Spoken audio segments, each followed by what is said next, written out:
जुहार आम ओडिया जातिर संस्कृति होउची भाव एवं भक्तिर संस्कृति। एटी प्रतिटी परंपरा पछरे लुचि रही है समाज मंगल एक महान वार्ता। जेतेबेले प्रचंड खरारे धरित्री आकुल होई उठे सेतेबेले संसार को सुख एवं शीतलता प्रदान करने को भगवान शिव निजे आगे आसंती। सेहीपरि एक अनन्य आध्यात्मिक और सामाजिक परंपरा होउची पवित्र शीतल षष्ठी। यही पर्वर सबुठारु बड़ वैशिष्ट्य होउची यार मानवीय लीला, जेउंटी भगवान निजे जड़े साधारण मनुष्य भली बरजात्री नहीं कन्या पिता दुआर को जाती। यही पवित्र उत्सव समग्र समाज सबु भेदभाव को भूली एकाठी होता है, जहाँ आमर पारिवारिक संस्कार को जुग जुग धरी मजबूत कर रखी। यही देवदंपति विवाह उत्सव अवसर में मुशावासी विशेष भाव में संबलपुर सबु गुरुजन माँ भौणी एवं दादा भाई मान को शुभेच्छा और अभिनंदन जनाऊँगी।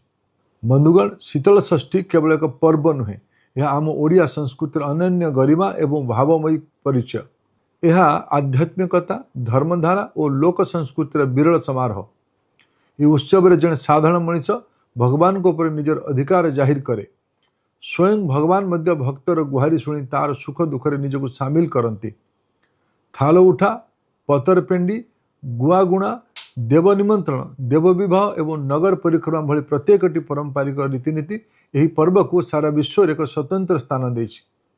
लोक परंपरा अनुଯାयी माता पार्वती और प्रभु शिवंकर विवाह पछरे समग्र जगतर कल्याण चेतना लुचि रही। शीतल षष्ठी आम भारत वर्षर इंटांजिबल कल्चरल हेरिटेजर एक अभाव्य रूप, जेउंटी विभिन्न लोककला, सांस्कृतिक वाद्य, पारंपरिक नृत्य एवं लोकगीतर एक अपूर्व समागम देखा मिले। खुशीर विषय, भारत सरकार यह अनन्य लोक संस्कृति को सम्मान दे एक डाक टिकेट प्रचलन करिसेंती। मोर प्रिय भाई और भौणी माने, शीतल षष्ठी प्रकृति को सुरक्षा देवार एवं परिवेश को सबु सुंदर करिवार एक महान वार्ता देउछि। तेणु आसंतु यही पवित्र अवसर आम समस्ते माननीय प्रधानमंत्री श्री नरेंद्र मोदी आह्वान रे एक पेड़ माँ की नाम अभियान सामिल होई गोटे गोटे गछ लगेबा एवं यही जगत को सबुजिमार शीतल करिवार संकल्प नेबा।